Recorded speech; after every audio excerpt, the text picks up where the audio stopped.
The Hoover Dam, okay, this massive accomplishment. Its first victim, sadly, was a man named J.G. Tierney. It was December 20th, 1922, and the official death toll from industrial accidents during the construction of the dam from 1921 to 1935 was sadly around the 200 number. It was a lot of deaths. It was pretty sad. The earliest and latest victims of the construction were both father and son.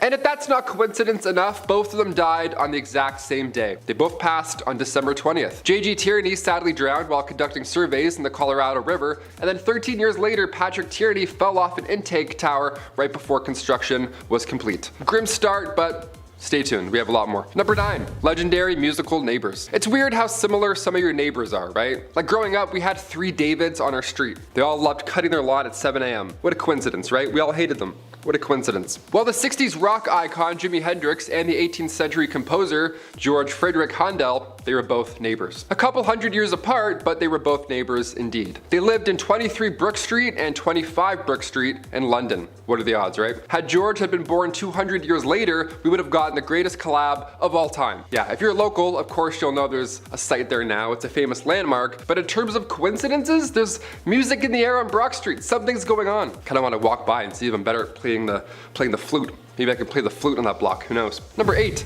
same taxi, different tragedy. Okay, here's a dark one, buckle up folks, pun intended. Back in 1975, a man was sadly hit by a taxi in Bermuda. Now he of course sadly did not make it, all the while a passenger in the taxi witnessed the entire horrible event. Now that's life-changing in itself, that's trauma, right? A year later though, the same driver was driving the same passenger when all of a sudden, the taxi hits another civilian. That civilian just happened to be the initial victim's brother. Ugh, horrible. This is some Final Destination stuff. I don't like it at all. Like this, what are the odds here, really? Let's move on to something a bit nicer, a bit. Number 7, same day, different vows. Okay, brightening up the mood a little bit, bringing us all back to happy land. CBC News reported this one. It's a little nicer of an ending. Fred and Lynette Dubendorf, husband and wife, they were taking a stroll down the beach with their dog, living up the life, right? The classic, when they noticed a message in a bottle had washed up on the shore. Now personally, I wouldn't be too excited, right? I'd be a little concerned. I've seen Castaway, you know? This message could go one of 2 ways. I have no idea.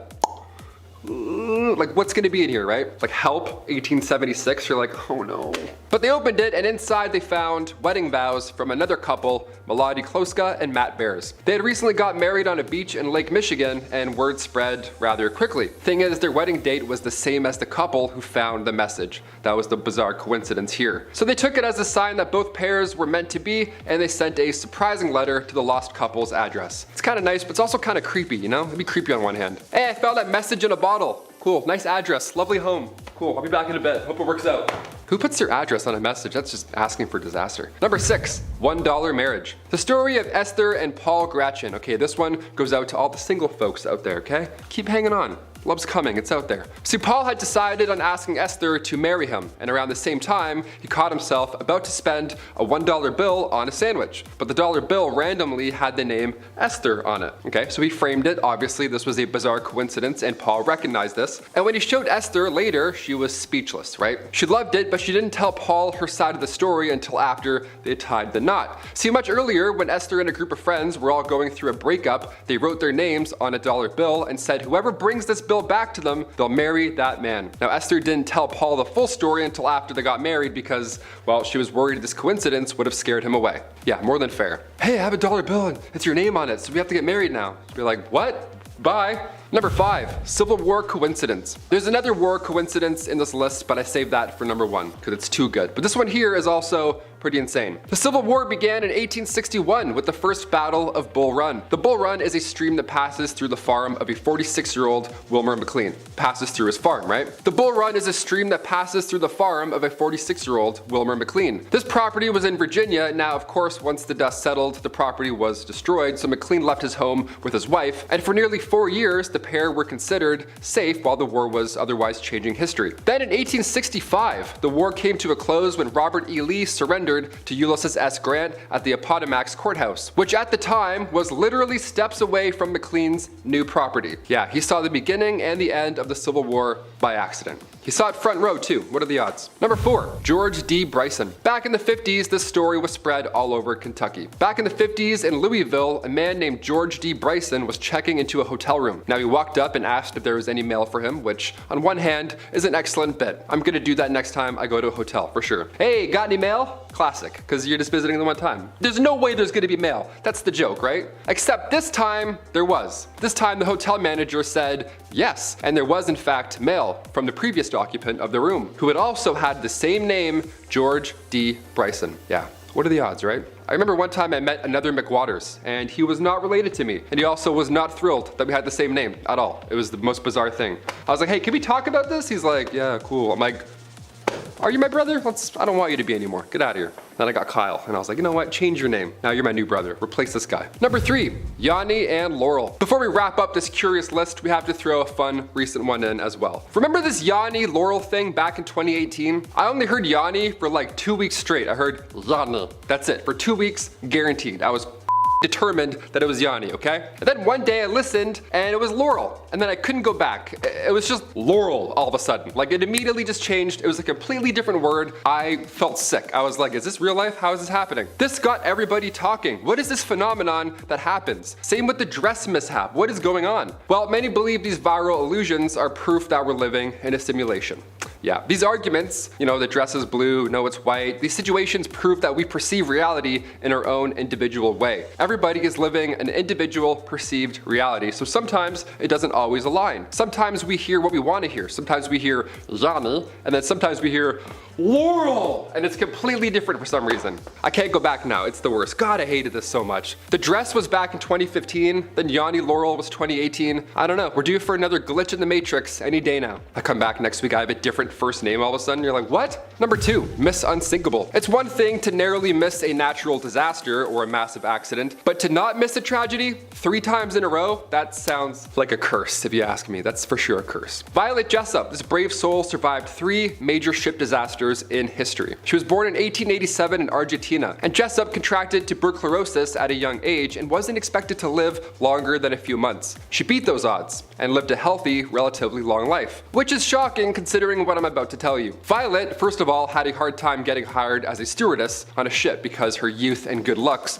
were feared to distract crew and passengers. Yeah, you're too good looking to work on our ship. Welcome to the 1900s, I guess. Eventually, she got hired in 1910 to work aboard the HMS Olympic. Now, a year later, the Olympic collided with HMS Hawk, and the ship barely made it to shore. It was a tragedy. It was a huge disaster. Violet then served as a nurse aboard the Britannic right before World War I. The ship then collided with a German mine, and Violet jumped overboard and somehow survived with a fractured skull in the water and swam to safety. Afterwards, Violet worked on the Titanic, and on April 14th, 1912, she escaped another disaster on lifeboat 16. I mean, like, the odds that you survive 3 times in a row is one thing, but to experience 3 of those in a row? Huh.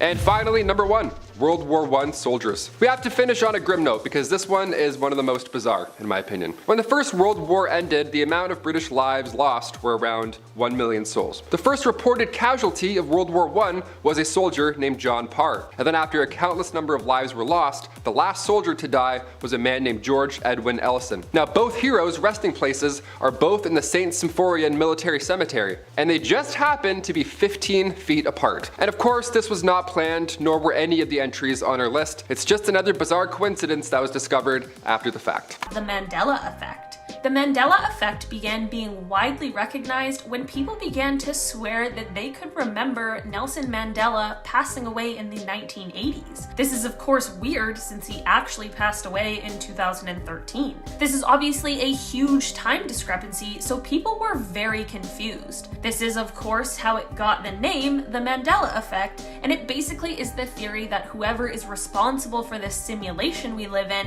has gone back and changed some things. There is an alternate belief that the Mandela effect shows that there are multiple universes or alternate realities, and this is just a result of us crossing from one to another. Other really famous cases of the Mandela effect are the Bernstein Bears, where some people swear it used to be spelled with the ending being S-T-E-I-N, while all copies are now spelled S-T-A-I-N. Or the popular peanut butter brand called Jif, there are people who swear it used to be called Jiffy. This one, however, is my personal favorite. There are people who remember there being a movie called Shazam where Sinbad played a genie. A lot of people speculate, though, that they are just getting it mixed up with a movie where Shaq played a genie called Kazam. I definitely remember the Berenstain Bears one and the Shazam one, so I just might be a believer that this all really is a simulation. At number 9, aliens. Over the years, we've spent billions of dollars trying to get to outer space and trying to find signs of extraterrestrial life or any past lives on other planets.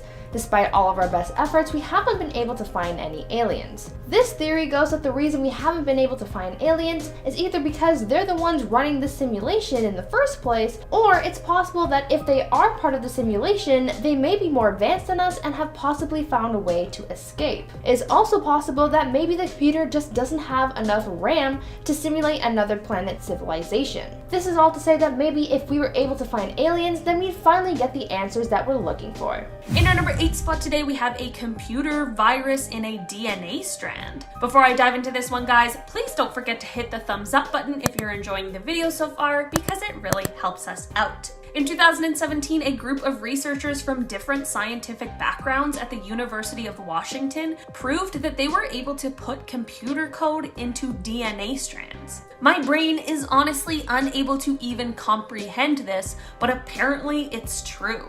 The whole goal of the research was to be able to prove that computers that work in gene sequencing were very vulnerable to cyber attack. It seems as though they may have proved a little bit more than what they intended. I'm truthfully not very familiar with DNA strands or computer viruses, so I don't really know what this means, other than the fact that it's entirely possible what we perceive as our biological makeup may really just be some computer code after all. If this is the case, I'm really upset that whoever is controlling our simulation didn't just make us at least a little bit more resilient. At number 7, experimentation. You know how it seems like the world is always on the brink of absolute chaos? Environmentally, we are always just one wrong move from ending humanity as we know it. Certainly a bit stressful for us, but maybe this is on purpose. It is possible that we may have been created as a simulation in order to help whoever created us figure out their own climate and environmental problems. It would be crazy because if they can make a simulation that feels this real, then surely they can figure out their own problems too,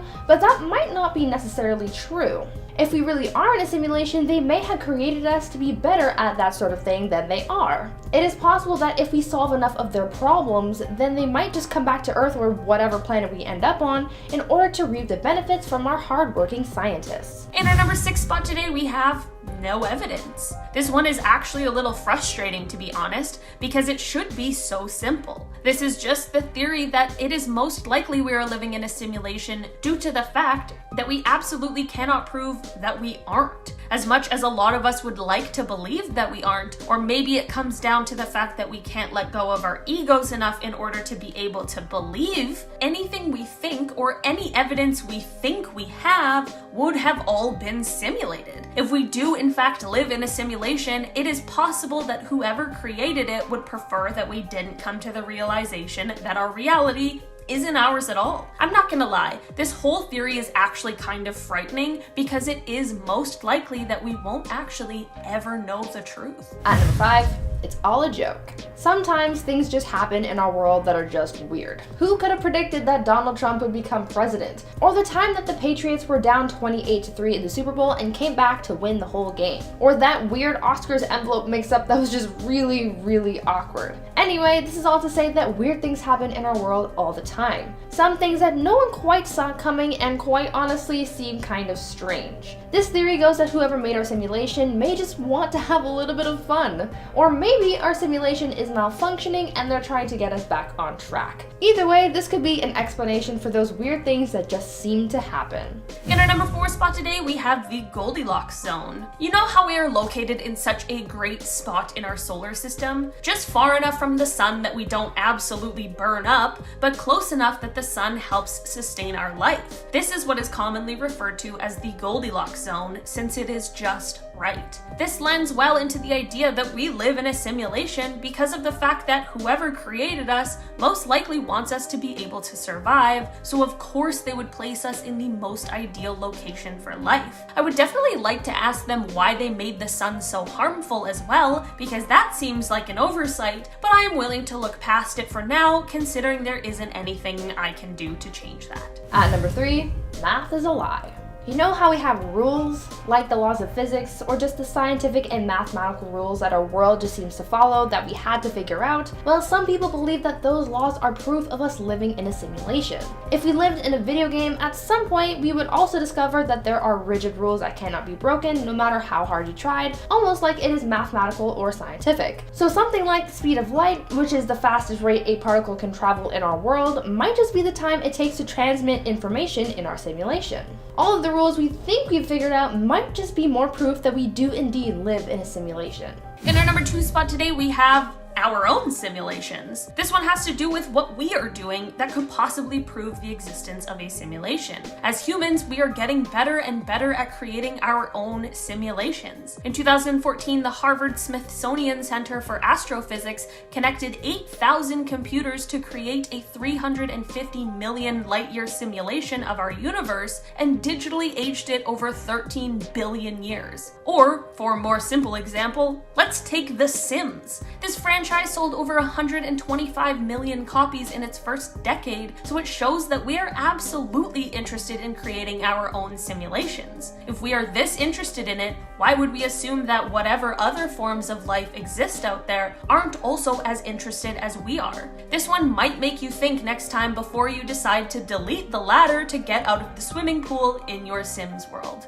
And finally, at number 1, we are the simulation. This one is pretty simple, but also might be a little confusing. We all live in our own reality and no two are the same. Whatever we perceive in the world is slightly simulated by our own brains. What I mean by this is that we use our past and our memories to process information that we are currently receiving, whether we do it consciously or not. Who is to say that anything we see looks the same to anyone else, or anything we taste tastes the same to anyone else? We all live in our own little world, and that in itself might be proof that we are in a simulation. There is no true reality that we share 100%. It is all based on the individual. The argument of high probability. Some philosophers, like Nick Bostrom, have cooked up a theory that feels like it can't be real, but it is actually taken quite seriously by some scientists. They say there's a high chance that we are living in a simulation. Bostrom argues that one of these 3 scenarios is probably true. First, that extinction is the norm. Almost all civilizations out there, like ours, never make it past a certain point. They wipe themselves out or get destroyed before they can really get advanced technology. It's a little bit terrifying, right? Imagine countless civilizations reaching the brink of greatness only to fall into the abyss of extinction. It's like cosmic Russian roulette. The second scenario is that no one's playing games. The advanced civilizations that do make it decide running simulations of their past, like their own version of super advanced ancestry.com, is boring or pointless. So they don't bother creating these massive virtual worlds to see what their ancestors were like. The third scenario is that this is all make-believe. Definitely the scariest of the scenarios, that we are actually living in a giant computer game right now. That our entire universe with its stars, planets, and morning coffee is just some super advanced alien software running on a cosmic computer. So why is this unsettling? Well, if we're in a simulation, then who's controlling it? What happens if they decide to hit the off switch? It's like being a character in someone else's video game, and it makes you wonder, are our choices really our own, or are we just following the pre-written code of some cosmic programmer? This theory gives a whole new meaning to the question, what is reality? And honestly, it's a little bit spooky when you really think about it. Next, we are talking about the second law of infodynamics. So a physicist physicist studying the mutations of the SARS-CoV-2 virus has stirred up quite the conversation with claims that hint we might be living in a simulated universe. Dr. Melvin Vopson, the scientist behind these claims, introduces, quote, the second law of infodynamics,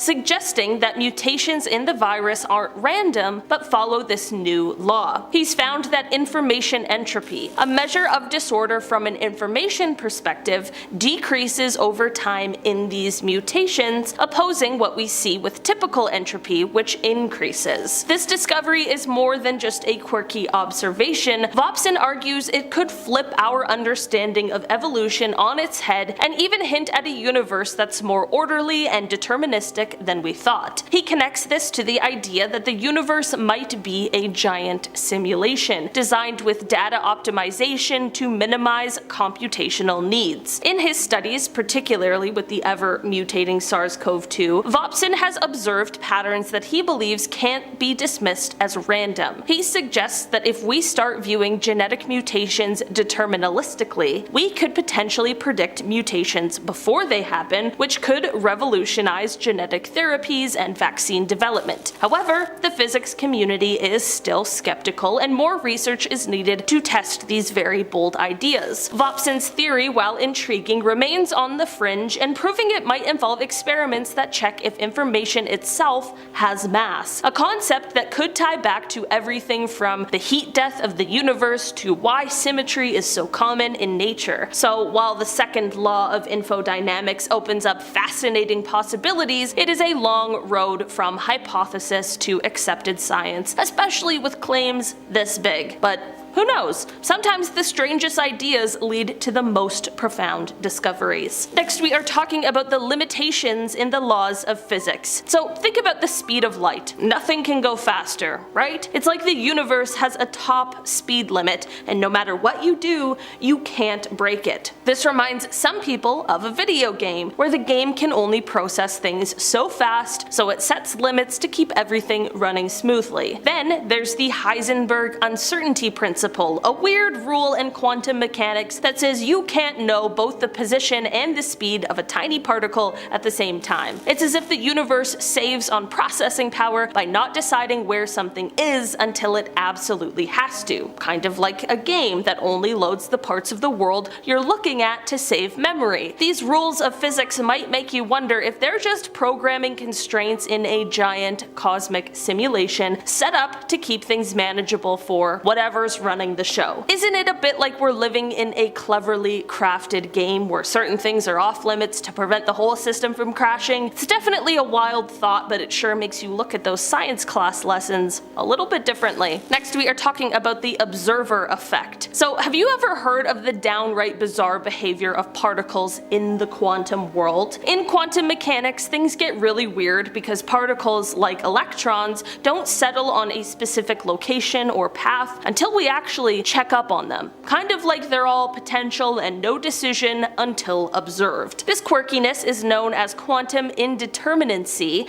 and the observer effect. So now think about how video games work. Alright, it's just the easiest parallel, so there's going to be a lot of video game talk. They don't bother rendering every single part of the game world all at once. Instead, they only show you what's in your current view to save on the processing power. It's like the game is saying, why bother with the rest if you're not even looking there? This is eerily similar to what's happening at the quantum level. It's as if our universe is running a super efficient simulation, doing calculations only when necessary to make sure it doesn't waste any resources. This parallel makes some folks wonder if maybe, just maybe, we're living in some sort of cosmic video game where things aren't fully decided until they need to be. Next, we are talking about mathematical consistencies. Have you ever noticed how everything in the universe seems to follow a specific set of rules, almost like it's all part of a gigantic mathematical equation? Pretty wild when you actually think about it, from the way the planets orbit the sun to how your coffee spreads out when you spill it.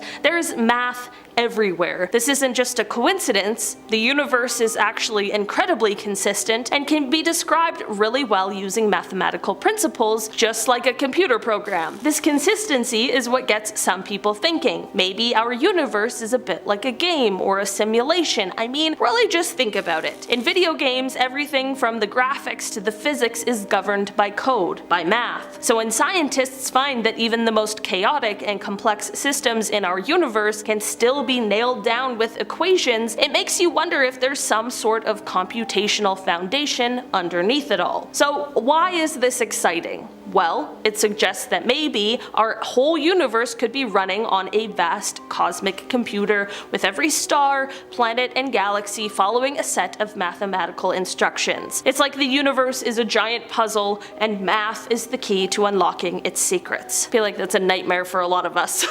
Like, oh no, not math. The one thing I can't understand. I actually like math. Well, I guess we all have to. Next, we are talking about the anomalies in the cosmic microwave background. So for this one, we are taking a look at the universe's oldest light. That is the cosmic microwave background, also known as the CMB. This is like the universe's baby picture taken shortly after the Big Bang. Now, this light should be pretty uniform, but scientists have noticed some weird patterns and anomalies in it. It's as if the universe has a slight glitch or a kind of a cosmic watermark showing up in this ancient glow. Some folks think these odd patterns might be like the digital artifacts you see in images that have been compressed too much, or when your video game starts showing weird lines because of a graphics bug. What's super intriguing is that these anomalies could hint at a digital grid or a kind of underlying scaffold to space-time, sort of like how pixels build up your screen. If our universe were a simulation, you might expect to see some clues at the largest scales, and these odd patterns in the CMB are like potential Easter eggs left by the universe's programmers. Next, we are talking about Gödel's incompleteness theorems. So these theorems are like the ultimate brain teasers of the math world. They tell us that if you have a robust enough system of math, the kind you could use to describe, say, the entire universe, there are always going to be some puzzles you can't solve, no matter how hard you try. It's like having a never-ending list of riddles where some just don't have an answer. Now, think about a computer simulation. Even the most powerful video game or simulation has its limits.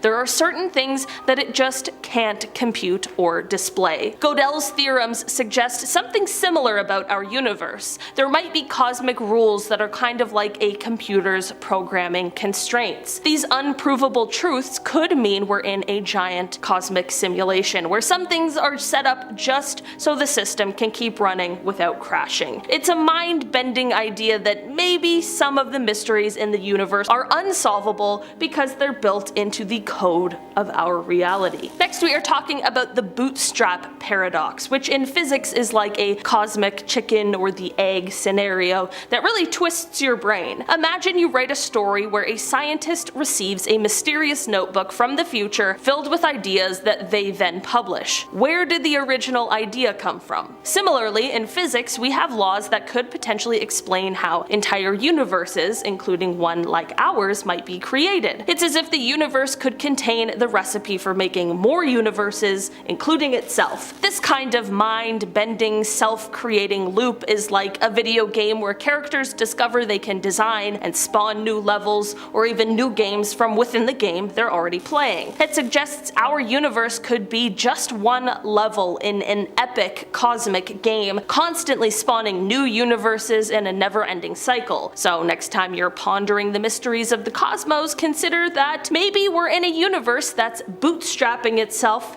into existence. Next, we are talking about the black hole information paradox. Imagine you toss your favorite book into a black hole, a bit dramatic, I know. According to the rules of quantum mechanics, the information in that book should be preserved somewhere, somehow, because in the quantum world, information never really disappears. But black holes, These cosmic vacuum cleaners seem to suck everything in and let nothing out, not even light, which makes it look like the information just vanishes from the universe. This dilemma is what scientists call the black hole information paradox. Now here's where things get really sci-fi. Some smart folks think this paradox could be a clue that we are living in a cosmic hologram. They suggest that all the information swallowed by the black hole might actually be stored on its surface, kind of like how your phone stores stuff in the cloud. I'm still trying to figure out what the cloud is. This idea is part of the holographic principle, which hints that our entire 3D universe might be a projection from a 2D boundary. This very mind-bending concept fits nicely with the simulation hypothesis, suggesting that what we experience as three-dimensional could be just another level of grand cosmic simulation. And finally on our list today, we are talking about tampering with the experiment. So imagine if we found out for sure that our whole life is just a massive computer game and everything we've just spoken about is in fact true. Now that's what Professor Preston Green from Nanyang Technological University in Singapore is thinking about. He's pretty worried that if our scientists ever manage to prove that we are living in a simulation, it could cause a huge mess. So here's the deal. According to Green, if we start running experiments and suddenly figure out that yes, we are indeed a simulation, this could really mess up the whole point of why we're being simulated in the first place. Green suggests that if we get too nosy and prove that we're just bits of data in a cosmic computer, the beings running this show might just hit the off switch. Why? Well, because if we know we're in a simulation, then we'll probably change our behavior so much that the simulation stops being useful for whatever questions our creators are trying to answer about their own world. So, while it's fun and kind of weird to think about being in a giant video game, Green warns that proving it could lead to game over for all of us. So just be careful, you know? They have questions for us, buddy, I got questions for them. In our number 1 spot, we have the bald spots. This photo is crazy. So crazy that it just had to be in first. What are the odds of 5 men with the same bald spot all sitting on the same bus in a seat that is one after the other? How? Something happened in the Matrix that day, clearly, and it created this blip. This is honestly magical to look at. Seeing this just brought the biggest smile to my face and put me in a state of wonder about the mysteries of the world that are yet to be discovered. I hope it did the same for you. This one gets a little dark, so we'll ease our way in, you know? The twins named Jim. Okay, that sounds like a 2026 comedy hit already. Back in 1979, a set of twins were reunited when they were 39 years old at the time. This was of course a big moment in their lives. For 37 years, they barely knew of each other's existence. Then when they finally met, the long-lost twins had more in common than they could have ever thought. For starters, both had been named Jim. I spoiled that in the fun title earlier. But their adoptive parents both named the lads Jim. That's insane. Jim? Like of all names, really? And both Jims just happened to love math and carpentry. Both also had jobs and security. And both also had ex-wives named Linda. And they both since married a woman named Betty. This isn't like, what? Imagine meeting another you, and he's like, oh yeah, I also love knitting and Autobots. What are the odds? No, that's too eerie. You're an alien clone. Something's afoot here. Get out of here. Not just meeting a long-lost twin at 40. No way. Number 9, Stephen Hawking's. Time is relative and fascinating and all that confusing stuff. There's so many components of our universe that we still don't even understand. James Webb is out here making people turn to atheists all of a sudden. The universe is bigger than we all think, yet somehow it still gives us these once-in-a-lifetime coincidences. Or as I say, coincidence. Stephen Hawking's death occurred on Einstein's 139th birthday, which is also Galileo's 300th death day, and also Pi Day. This was March 14th. My dad has the same birthday as Daniel Radcliffe, and they're both wizards, so I don't know. Just saying. These birthday coincidences are getting out of hand. Coincidences. There it is, he's got it. Number 8, Atomic Survivor. On August 6th and 9th, 1945, the United States detonated 2 nuclear explosives over the Japanese cities of Hiroshima and Nagasaki. This of course was devastating. The results in this reaction, the blast and the radiation they both caused, took the lives of nearly 90,000 people. It was horrible. But in 2009, the Japanese government confirms that there was at least 1 man who was in each city on both both days of the reactions, and he lived to tell the tale. On August 6, Satomu Yamaguchi was in Hiroshima on a business trip. As I was walking alone, I heard the sound of a plane. Just one, he told a British newspaper. I looked up into the sky and I saw the B-29 and it dropped 2 parachutes. I was looking up into the sky at them and suddenly it was like a flash of magnesium, a great flash in the sky, and I was blown over just like that. And by August 9th, he had returned home to Nagasaki only to experience the trauma for a second time. Despite the double radiation exposure, Yamaguchi lived to be 93 years old, which is incredible. He sadly passed away from stomach cancer. Number 7,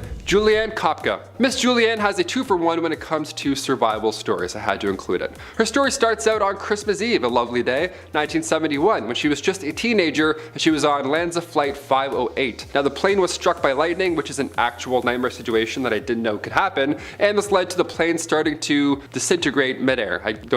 It was all bad. In what felt like the blink of an eye for Julianne, she found herself still strapped to her seat 2 miles above the Peruvian rainforest. She was injured, of course, full of bruises, a broken collarbone, but she was alive after she landed. And in fact, she was the only person who had been on the flight that was still alive. Just fell out of a plane and lived to tell. That is crazy. That is bat insane. But it's like you're out of the fire into the frying pan at this point, right? Now you're in the wilderness all alone with no food, just, a little bit of candy, if anything, from the plane. Julianne had found a small stream which she began to wade in downstream. She traveled along it, and the insects in the jungle were eating her alive, and sorry, this next part is gross, but maggots had infected her arm. It was like bad, worse, even worse. Now we're flowing down a river and maggots are eating me. This is incredible. Julianne ended up coming across a sort of encampment where she found a few supplies, and she was so smart and was able to give herself a little bit of first aid, which included pouring gasoline on the infected arm, which then led to all the disgusting bugs and maggots leaving it, because they're like, hey, I'm not a fan of gasoline, lunch is over, see you later. And then just a few hours later, a few lumber workers found her,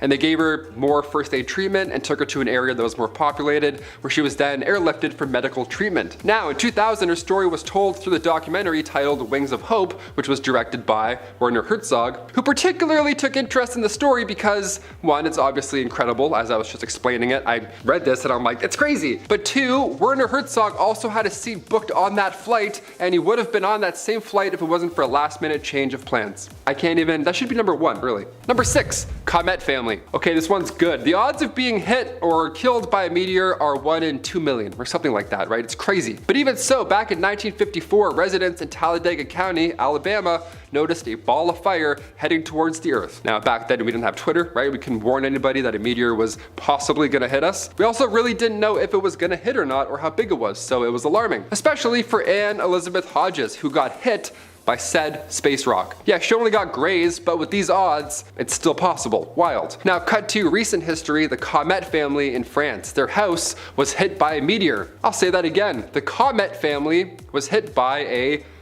You get it, there we go. As somebody with the last name McWaters, I'm a little worried that I might drown now. I don't know. Last names seem to be a little bit of a tip-off, it seems. And number 5, World Cup. An episode from The Simpsons back in 1997 called The Cartridge Family shows Mexico and Portugal going head-to-head in football. Like soccer football, not like, football, you get it. Springfield residents are told to go see this match to determine which nation is the greatest on Earth, Mexico or Portugal. So when the 2018 World Cup then rolled around much later, pun intended, fans were excited that this was now coming true, but at the same time had a laugh determining that Ronaldo must have missed that penalty intentionally so that the prediction would come true. That's like the theory now, that Ronaldo missed to make The Simpsons correct. A lot of theories for that one, it's always fun. But recently it's been announced that Qatar will host a tournament in November and December 2022 rather than usual June-July dates. Another World Cup, another chance for The Simpsons to add another prediction to their already impressive list. That's a creepy show. I have another Simpsons one coming up, but we'll see. Number 4, Mars life. We're back. There it is. There's the next Simpson one. That fast. There we go. Let me ask you lovely people a question. If you could go to Mars right now with like 3 of your friends, would you do it? Keep in mind, it's really boring. And unless you're an astronaut botanist like Matt Damon, you'll probably have a rough go. But in the future, would you do it? I would. I'd go. I'd go with like one person, Force too many, that's too much. Going to Mars might be as simple as going to the mall. Apparently, The Simpsons have an episode where they show a family visit to the big red planet come 2051. But honestly, I feel like we're gonna get there a lot sooner. SpaceX is already planning to send people out there. It's a quick, 9-month trip, so make sure your phone's charged. But it's actually more beneficial for the team to travel during these peak times in the 2030s and in the 2050s. Because during these years, trips to the planet will be shorter and they'll coincide with periods of the solar maximum. So while this one may or may not come true in 2022, well, let me tell you, it's right around the corner. Or maybe in 2050. Who knows? Number 3, Titanic inspection card. This inspection card once belonged to a woman named Marion Meanwell. And you're probably thinking, what could possibly be worrisome or, creepy about an inspection card? Well, it shows how Marion was not intended to be on the Titanic that fateful day, but by some turn of events, she unfortunately found herself as one of the passengers. The card shows that she was originally meant to be traveling on a ship called the Majestic, and for some reason the trip she originally had planned was delayed, and now she instead was assigned to the ill-fated Titanic. The eerie part is you can see the word Majestic was crossed out on her card, which then shows us the change in plans. If only people were able to see what was about to strike and they could have somehow warned her. That's the creepy thing about these coincidences. Sometimes they're just bad, You could fall out of a plane and have maggots all over you and survive, or you could go from one cursed ship to another. Number 2, Edgar Allan Poe. Okay, this is a story that actually convinced me that Edgar Allan Poe is for real a time traveler, so buckle up, grab a soda. Because 2 separate stories that he wrote both turned out to be exceptionally true and real, but not until after they'd been written. Yeah, it's a good one. Firstly, Poe's only completed novel was published in 1838, and it tells the tale of mutiny on a whaling ship lost at sea. These men on a ship realize that they're doomed and need to resort to extreme measures in order to stay alive. So they begin drawing straws to see who they're going to sacrifice to save food. A boy named Richard Parker drew the shortest straw and therefore became the next meal. Dark, let's move on. Let's fast forward to 46 years now to 1884, and in real life also, I might add. There are now 4 men who have been set adrift after the sinking of a yacht. These men found themselves in a similar predicament to the novels, and I kid you not, they ended up taking the same route and elected to sacrifice a cabin boy. A cabin boy also named Richard Parker. Odd, right? Okay. Cut to 1840, Poe penned the gruesome story The Businessman, in which the narrator suffers a traumatic head injury in his youth, and then later a violent life follows. The weird thing about this story is that Edgar Allan Poe fully understood, or so it seemed, frontal lobe injury. Now this was long before it was ever even studied or looked at, right? This type of study didn't arrive until 1848. An actual neurologist, Eric Altschuler, recently wrote how there's a dozen symptoms and he knew every single one. It's so exact and it's so weird, it's like he had a time machine. End quote. Yeah, it's almost like he had a time machine. Did he? And finally, number 1, Simpsons dome in real life. Yep, this one's gonna hit home. Let's do it. This one's gonna hit dome.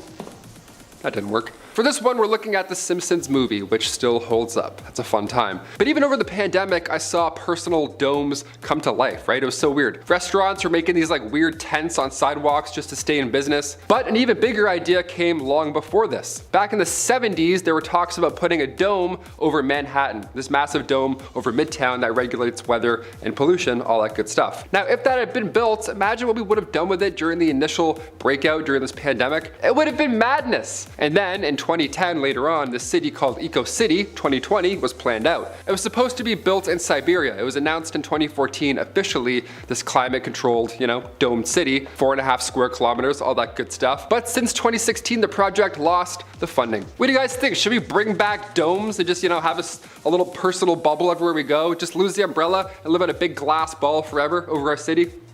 I'd do it, that'd be kind of nice. Be like living in a Coca-Cola mist zone your entire life. Just kind of like, ooh, this is nice. This theory has some holes, but it is still very interesting, so it was a perfect way to start out this list. We live in a universe that spans an unfathomable distance and has so many planets in them, you couldn't count them even if you were really good at counting. So, some of them are much older than ours, so that means that their life would be way more advanced. So why on earth have we never heard of any of these aliens? Why have they not come out of the stars to see us? Well, this could be because we have a government that is hiding them from us, or it could be because we are in a simulated world and there's no benefit to simulating life on other planets. That could mean that the processing power and whatever we're hooked up to just isn't strong enough. We need to get a rig that is way better if we want some alien life to come in. We've got to invest on a new graphics card and stuff. At number 9, we have the Mandela effect. You might have heard of this. This is where people misremember something from the past. Now, people misremembering things happens all the time. What's the big deal? But the Mandela effect effect is literally thousands of people remembering it a different way. It's called the Mandela effect because there are thousands of people, maybe even millions, who remember Nelson Mandela dying in the 80s. But he didn't die in the 80s. This dude lived until he was an old man. Or am I remembering it wrong? Are the other people right? The reason why this could be proof of a simulation is because these slight mistakes could show some sort of human error or a glitch in the system on the side of the people who are running the simulation. Someone sat down on the wrong button and was like, oh, I killed Nelson Mandela. I'm gonna get written up for this for sure. God damn, that wasn't supposed to happen. At number 8 we have Deja Vu. If you haven't seen The Matrix, then what are you doing with your life? It's not only one of the most amazing movies that showcases what could happen if AI gets out of control, but it also is one of the greatest action movies of all time. And there's a 4th one coming, so you need to catch up on everything. Now, The Matrix was one of the first movies to showcase the simulation idea, and evidence of The Matrix or something changing in The Matrix was Deja Vu. If you saw something repeat itself, it meant that you were in the simulation and that things were about to get crazy. Now, how does this translate to the real world? What if The Matrix wasn't so much a movie, but it was a message? What if the people outside of the simulation wanted us to figure it out? And see if any people would use the hints laid throughout the movie as a way to actually break free from this digital prison. There could be clues throughout that movie that showcase all the signs of us being in a world of ones and zeros. Either that, I'm starting to look like Charlie from It Was Always Sunny with the strings and paper, and I'm like, eh. At number 7 we have simulation loop. We are already starting to see what is called a simulation loop. We live in a simulated society. Many things we create are larger versions of smaller things. Planes are simulations of birds. Tanks are simulations of beetles. As we create what we think is better versions of what already exists. Now we could be getting close to a loop of creating a world which is more interesting than our own. Virtual reality has started to take the world by storm, and in it we will build worlds that are far more superior to our own. Worlds where people can fly, everyone is rich, you don't get sick, and everyone can res their buddy because they got the ray gun. Now, some people theorize that we have done this before and we are currently living in a previously created simulation, and we might be headed into another loop in the near future and go into a simulation again. So it's like simulation on simulation. Inception. In simulation. No, I'm not gonna work on that. I made that word up. I'm sorry.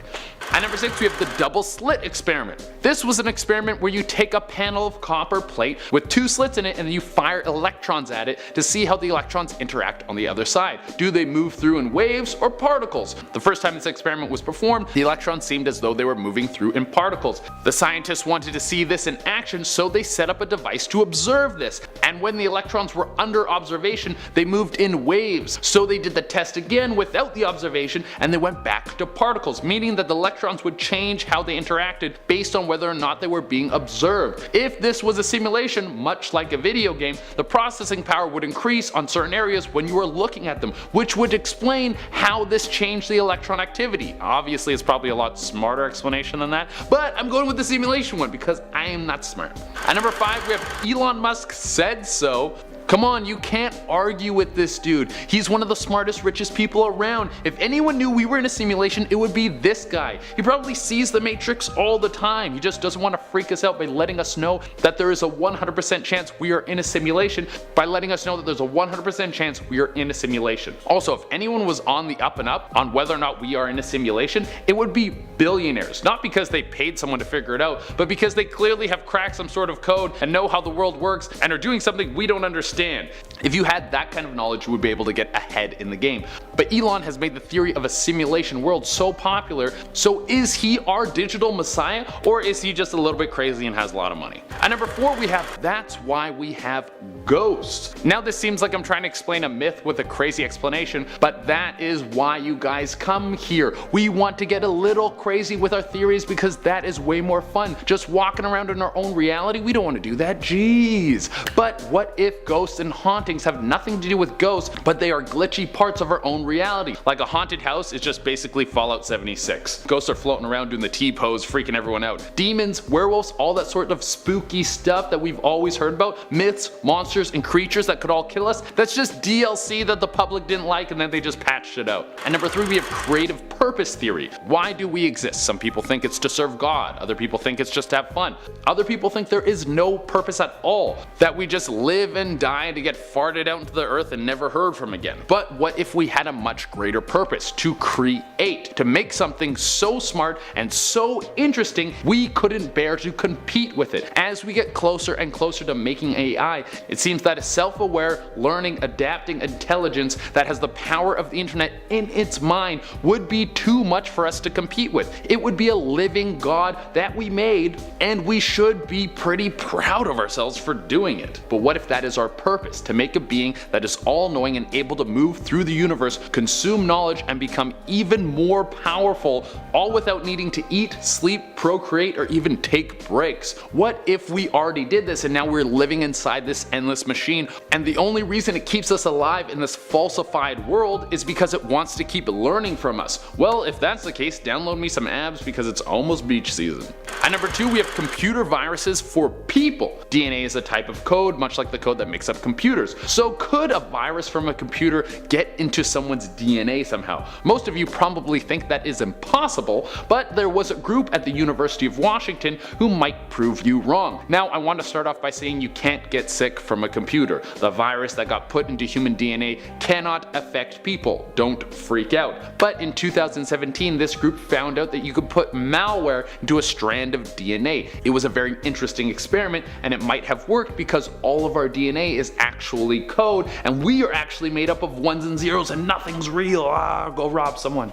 Don't actually do that. And for our number 1 spot, we have the Fibonacci sequence. This is gonna be some math stuff, so if you guys aren't good at math, don't worry, because I suck at math too, and I had to find a dumbed down explanation so I could understand it, and I'm gonna be bringing you an even dumber version right out of my mouth. The Fibonacci sequence is a series of numbers where the totals equal the numbers before added together. So starting with 0, we have 0 plus 1 equals 1, 1 plus 2 equals 3, 2 plus 3 equals 5, 3 plus 5 equals 8, and so on and so forth, with the sequence looking like 0, 1, 1, 2, 3, 5, 8, 13, 21, 34, 55, 89, 144, and it goes on like that forever. Now, what does this have to do with simulation? Well, this sequence shows up in a lot of math and also a lot of nature. Many plants and other natural forming things have perfect Fibonacci sequences inside of them, almost like they were programmed from a computer. This could just be the most efficient way to make life and cells are living math, or could we all be in an auto-create version of life and that's how the world is built in a computer, and it's just like boop, they hit a button and it makes everything. This person recounted their story of how their school seemed to suddenly change. They started a new school just a few years ago and remember exploring the school for the first time. They have a clear memory of walking up a flight of stairs to get to the 2nd floor, seeing 2 water fountains to the left and the bathrooms to the right. They didn't return there for a while as it was on the opposite end of their classroom and they had no need to go there. The next school year they walked down to that end of the school again and realized that the staircase was nowhere to be found and there was no 2nd floor at all, merely a blank wall remaining where the stairs had been. He wasn't the only one to remember it either, a few of his other friends having memories of the 2nd floor. There was also no record or evidence of the 2nd floor having potentially been demolished in that time, a potential glitch in the matrix putting a staircase where there had never actually been one. Number 9. Tomato soup. This person described their glitch in the matrix, also thinking it possible that they may have fallen into a parallel universe. Him and a close friend were working on a creative project together and they met each week at the same restaurant to go over the progress and discuss their work. The restaurant they always visited had a wall that was lined with jars of Caesar dressing and vodka sauce, knowing that these were the exact things on the wall as they would examine them and even read out the calorie contents. Their father then passed away, and in an attempt to get back to normal, he decided to meet up with a friend at the restaurant again the week after. But when he got there, he realized that the walls were now lined with jars of Caesar dressing and tomato soup instead of vodka sauce. While they could have just swapped them out, he says he asked the staff and they said they had never had vodka sauce on the wall. The person believing that the shock of their father's death caused them to experience a glitch in the matrix. Number 8. Different language. This person shared the fact that they had always been a sleep talker and and even a sleepwalker. His family apparently never being able to distinguish whether or not he was awake, as he would always have his eyes open. He tells a story of how he had been close with his freshman roommate in college, him not minding the sleep talking as he would find it amusing to hear what the person had to say. One night he apparently started talking in his sleep about wanting a hamburger, the roommate replying that, well, everything was closed. The person insisted they needed a hamburger now, and the conversation continued like this until he eventually fell back asleep. When he woke up, his roommate said to him, "I didn't know you could speak Spanish." They had apparently had the entire conversation in Spanish, despite the person not actually knowing the language. The roommate had studied Spanish for many years and swears that he was totally fluent. The roommate's girlfriend, who had been on FaceTime that night, even backed him up, saying that she too had heard him speak in Spanish. Number 7. Outside reality. This person was on a trip with his friends floating down Lake Powell, going deeper and deeper into the canyon. He suddenly had a thought cross his head that it was so beautiful it looked fake, like it was specifically designed to be that way. As soon as he thought it, his friend turned to him and said, "Dude, it feels like we're in a movie and we're looking at movie props. It looks so fake." The two mildly freaking out about how they seem to briefly share a brain cell. A little later on, he said he experienced what he describes as an altered state of consciousness, saying he felt like the facade of the human experience was dropped, and all his friends looked like angelic beings enjoying Earth. At the same time, the same friend turned to him and said, "Dude, look at our friends. They're so beautiful and alive, they look like angels." He says he believes they were able to see past the simulation and tap into the true reality. He also clarifies that they were both sober, and it wasn't just the trip of a lifetime. Number 6. Zombie. This person, who works in the admitting department of their local hospital, believes they experienced a glitch where the past changed and somebody came back from the dead. A few years ago, one of their co-workers in another department passed away, him being responsible for processing the co-worker's obituary. The co-worker's daughter was good friends with their cousin, so they saw her at the co-worker's house after the funeral, holding a large ceremony for the mother. Then recently, the co-worker's daughter walked in, saying that her mom was in the ER. The person was obviously confused, as they knew that the girl's mother was dead. Due to being so shocked, a co-worker had to step in and look up the girl's mother, showing it to be the woman who died years ago, but she was actually alive and in the hospital. The person not being able to find the obituary that they had processed. When they spoke later, the girl said that other people had also been coming up to her about the situation, saying that they too remember her mother's. Number 3. The moon. This person was driving down the road with his mother when they both experienced the sky glitching. They were driving down a completely straight road to the theater on July 2nd when they were stopped at a red light, looking up and admiring the moon against the sunset. Just a few minutes later, they were going down that same straight road when they looked up again and saw that the moon had moved a significant distance, the mother noticing it as well and even looking scared at the thought. They then arrived at the parking lot and saw that the moon was still in the moved position, the person suddenly feeling the urge to look away. They say that they wanted to stare, but it felt like some sort of force was stopping them from looking. As soon as they felt like they could look again, the moon had suddenly moved back to the original position in just a few seconds. Them and their mother with no idea how to explain what had happened. They looked it up on Twitter and only found one other person saying,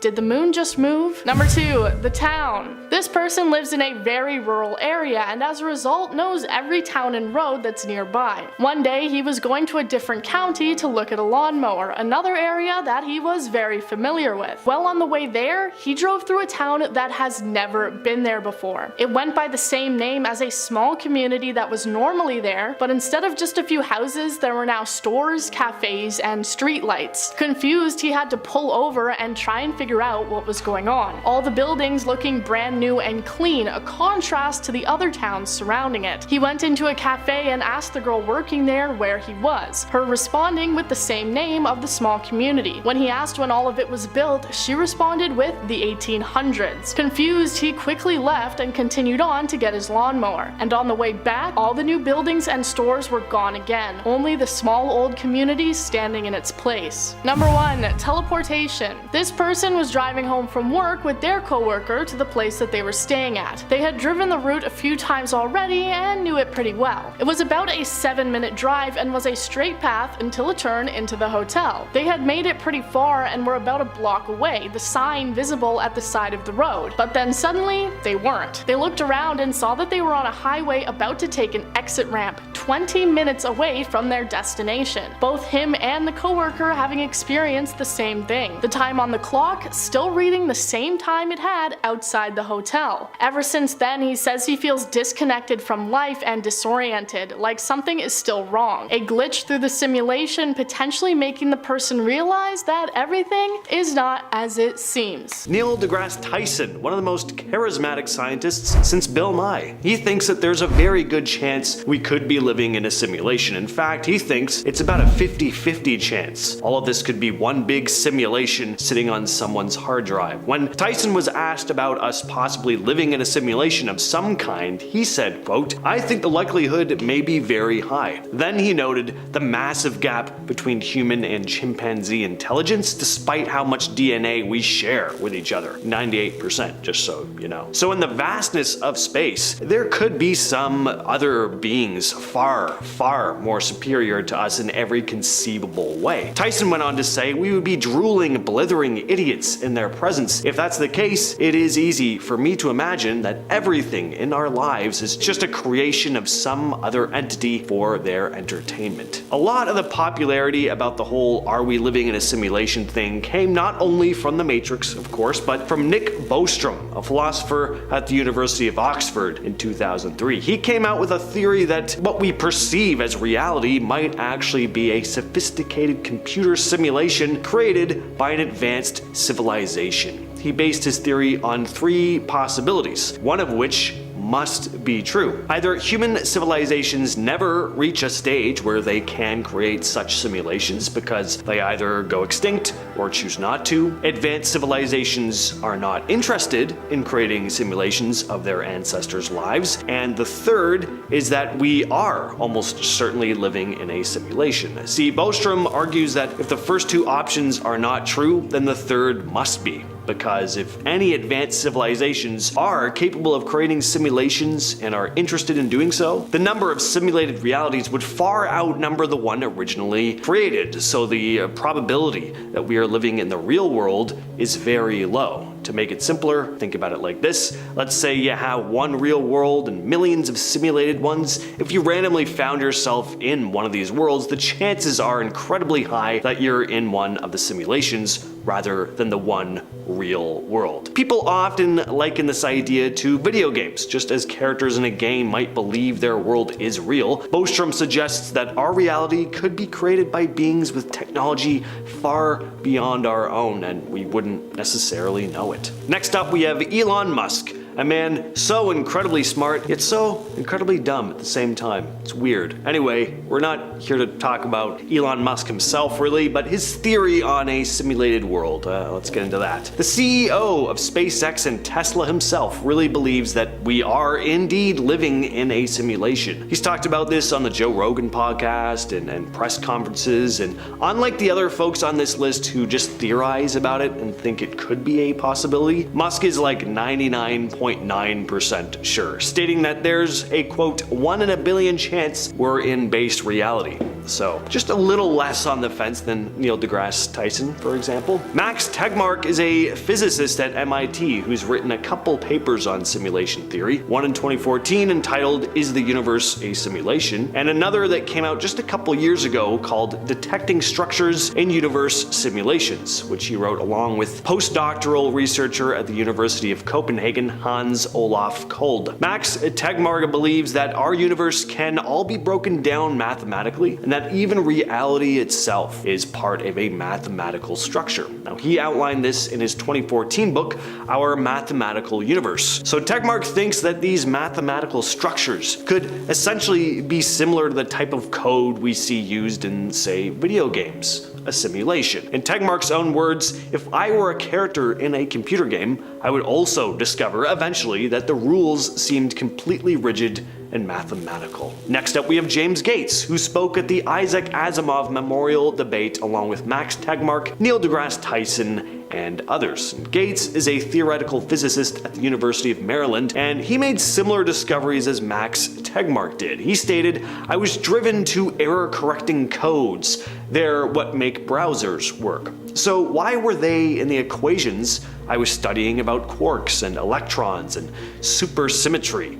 This brought me to the stark realization that I could no longer say people like Max are crazy. So we've discussed a lot of theories and stuff from scientists, but how about strange first-hand experiences? This story comes to us from Reddit user JenL729. When I was about 4 or 5 years old, my father's uncle passed away. My father was going to the wake, but my mother was working, so he needed to bring me with him. I had never been to a wake or a funeral before, and I do believe this was my first ever experience with death. We arrived at the funeral home and I followed him through the procession of family members. Then we approached the open casket. I don't recall being afraid. Curious and bewildered would be better terms to describe the feelings, I think. I do know that there was absolutely no sense of fear at that point. We stepped away from the casket and I stood by my father as he chatted with family members. I needed to use the restroom, and it was just around the corner, so he told me to go and come right back. I turned to the corner, used the restroom/sink, then exited the bathroom.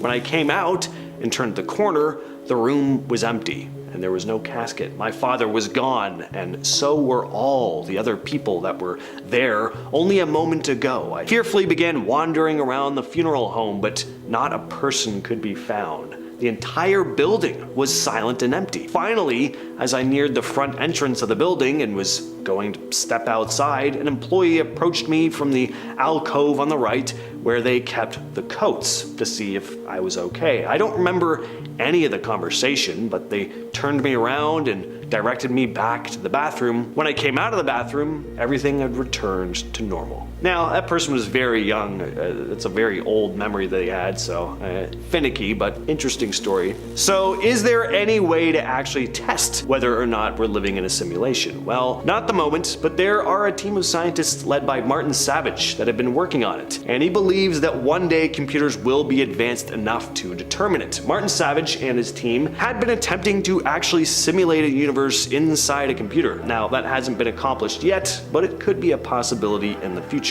Martin J. Savage is a physics professor at the University of Washington who thinks our universe might be a giant computer simulation run by our ancestors. He and his colleagues started looking for specific patterns in the universe that also appear in smaller computer simulations we create today. One pattern he used as an example is the limitations in the energy of cosmic rays. If our universe were a simulation, these cosmic rays might not behave as expected because of the resource constraints of whatever's running the simulation. That one's hard to wrap your head around. But this next glitch in the Matrix story comes to us from Reddit user JBBJ84 and goes as follows. The one thing that has continued to make me question my reality is a dream I had back in 8th grade about my girlfriend who was going to break up with me. I dreamt that she was sitting in a room with her best friend discussing whether she would break up with me or not. I distinctly remember the point she made about being too young and whatever. It was a long time ago, but I do remember that after waking up from that dream, the reasons she had for breaking up with me were ingrained in my brain. For some reason, when I woke up after this dream, I had a weird feeling that I was gonna receive some bad news.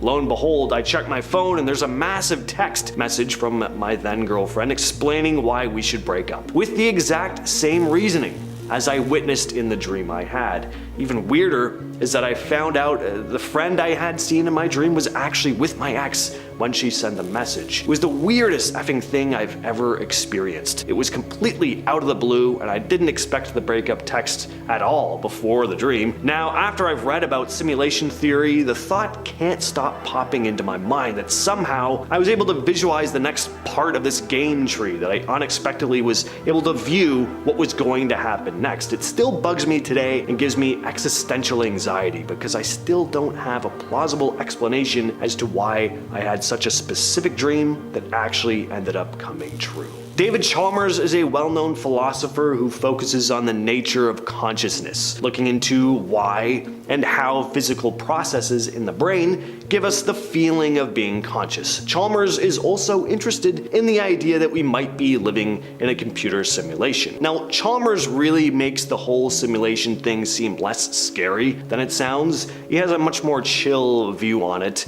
in general. One of Chalmers' key points is that if we are living in a simulation, it wouldn't necessarily change our everyday experiences or the fact that we have minds and are conscious. He thinks that even if our world is just some sophisticated simulation, it would still be real to us. Our feelings, thoughts, experiences, it'd still be genuine, even if the actual reality is different from what we see it as. So he looks at more the philosophical side rather than the scientific details. He's interested in how a scenario like this would impact our understanding of reality and consciousness. Finally though, we have a story again from Reddit user RespectRemarkable294 with a post entitled, "I was never there before." She writes, "I had never in my life been to Universal, but when I was planning our dual vacation at Disney and Universal, my kids kept asking me what rides were at Disney because I had been there before, and I told them every single ride and every detail that I could remember. The Mummy, Men in Black, The Simpsons, you get the picture. Only to realize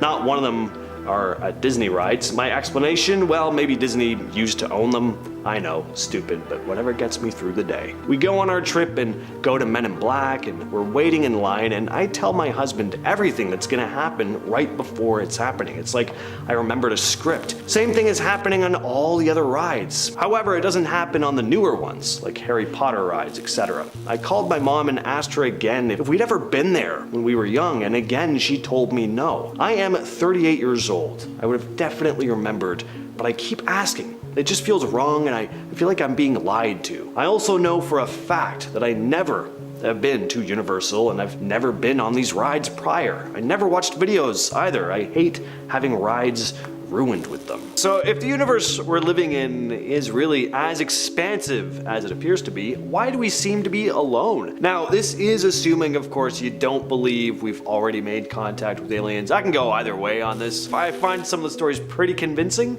but I've never actually seen a UFO or an alien myself. For the purpose of this point, let's just say the government is not keeping aliens hidden away in some underground lab somewhere. So if not, then where the hell are they?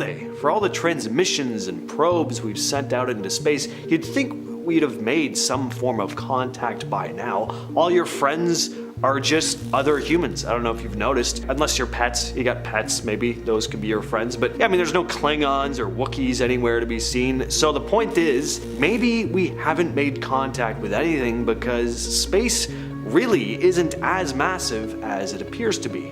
Nothing is, because none of this is really here. It's just a highly advanced simulation with only enough RAM to render one advanced civilization at a time. Or maybe everything we see is technically here, but it's all been artificially created by some advanced being that we have no way of contacting.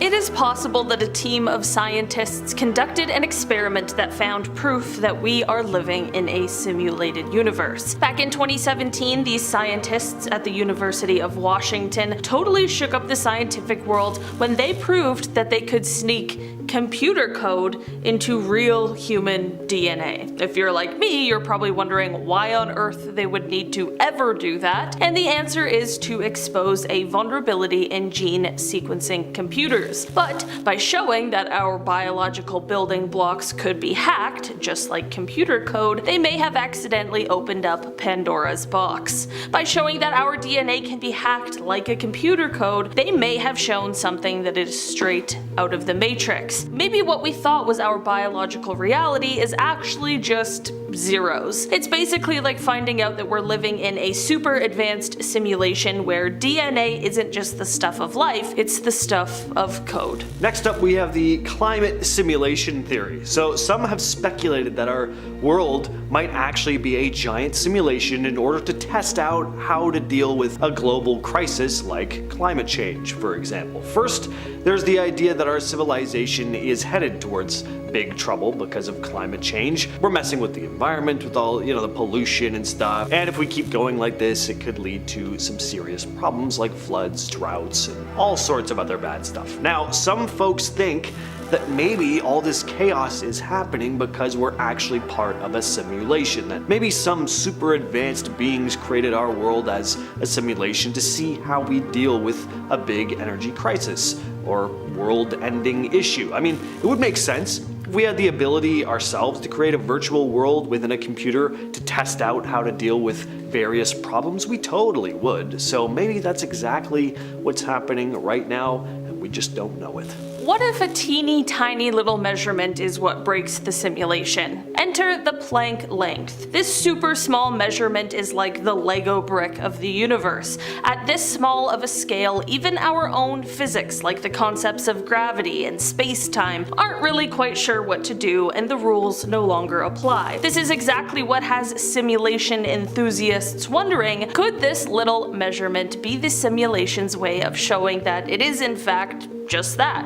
A simulation. Each Planck length is a single pixel, one bit of information. Could this be the blueprints to the Matrix? How do you explain all the unexplained things people have been claiming to experience since pretty much the dawn of time? That's a bizarre sentence. Doors slamming on their own, phantom footsteps, apparitions. Well, people will either say it was a ghost, and then non-believers scoff. But they don't really have much of an explanation of their own other than some form of your brain was playing some sort of trick on you. Is that really the best explanation that we can come up with though? That we're just hearing or seeing things that aren't really there? Maybe there's a meatier explanation, something with a little more substance. Maybe paranormal experiences are actually glitches in the Matrix. Those translucent figures people have seen in old buildings wearing old Victorian era clothing could be the computer just glitching, showing a brief flash of something that's already happened. Same thing with the phantom sounds like footsteps or laughter or fart. Why do we never hear ghost farts? You know what I mean? It's always footsteps, laughter, creepy stuff, but it's never anything funny. Next, I'm gonna hit you with a bit of an Uno reverse here. Nuclear physicist Zoré Devoudi serves up a mind-bending idea. Cosmic rays, those cosmic cannonballs of energy, could hold the key to unlocking the truth behind the simulation theory. In a simulated universe, these rays might look like chunky pixels on an old school video game screen, while in the real deal, they'd stretch out like never-ending spaghetti strands. But here's the real kicker. Even if we found these pixelated particles, there's no guarantee we're not just caught up in some super advanced version of The Sims. What I mean by this is summed up perfectly by NYU philosopher David Chalmer. Quote, "You're not going to get proof that we're not in a simulation because any evidence that we get could be simulated. Proving we're not in a simulation is like trying to catch fog with a net. Any evidence we could dig up could be part of the simulation itself, leaving us scratching our heads. So next time you feel like reality's playing tricks on you, just remember, it might be because we're all just pixels in someone else's reality." Alright, this next one is pretty trippy. It has to do with some bizarre behavior seen in electrons. There's a famous physics experiment called the double slit experiment. Scientists shoot tiny particles, electrons, through two slits in a barrier, and the expectation is that you'll see this wave-like pattern on a screen behind it. But when scientists actually watch as these electrons go through the slits, suddenly the pattern on the screen changes. It's not wave-like anymore. The electrons end up behaving more like particles. So why does this happen? We're still not sure, but some people cite this as possible evidence that we might be living in a simulation. Maybe the so-called program running our simulated world conserves resources and only shows us certain things when we're actually paying attention to them. You know the classic children's tale of Goldilocks, where she's always looking for the thing that's not too hot, not too cold, but just right? I swear I'm not going crazy, this is just the best way to describe the position of our planet Earth. Scientists have dubbed our place in the universe as the Goldilocks zone, where we are the perfect perfect distance away from our sun so that it's not too hot where humans wouldn't be able to live, and it's not too cold where all our water is frozen, and so are we. Here's where the simulation twist comes in. How likely is it that we were placed here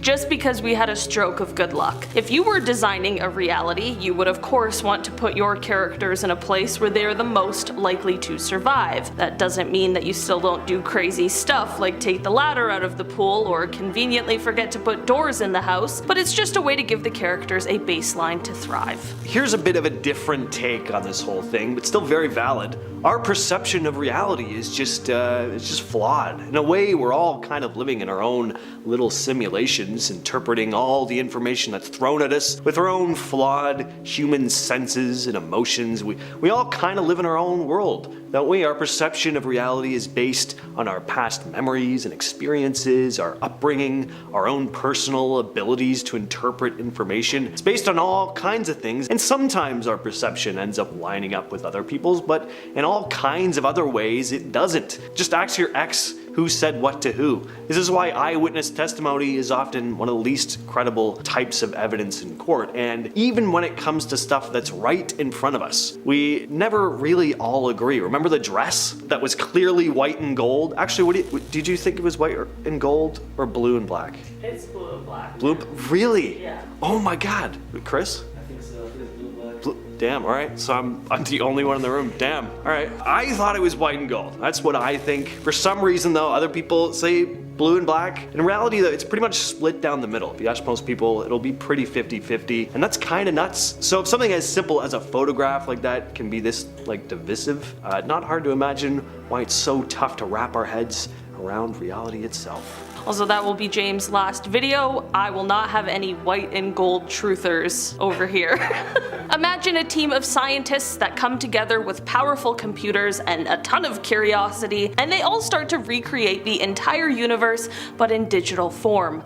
Well, that actually happened in 2014. The brilliant people at the Harvard-Smithsonian Center for Astrophysics pulled off a mind-bending feat when they linked up 8,000 computers to create a huge simulation of our universe that stretched 350 million light years across. They didn't stop here, but they ended up hitting fast forward and aging the universe 13 billion years, I guess, just to see what awaits us. They could basically see the entire universe from the Big Bang to the present day all on a computer screen. This all goes to show that not only are we interested in creating simulations, but we're also pretty good at them, and we're only getting better. And if we can create our own simulations, what's to say that we aren't living in a super advanced civilization's simulation? And hey, if you need further proof that we're suckers for simulations, just look at the wildly popular video game franchise, The Sims. With over 125 million copies sold in its first decade alone, it's clear that we humans have a knack for playing with virtual worlds.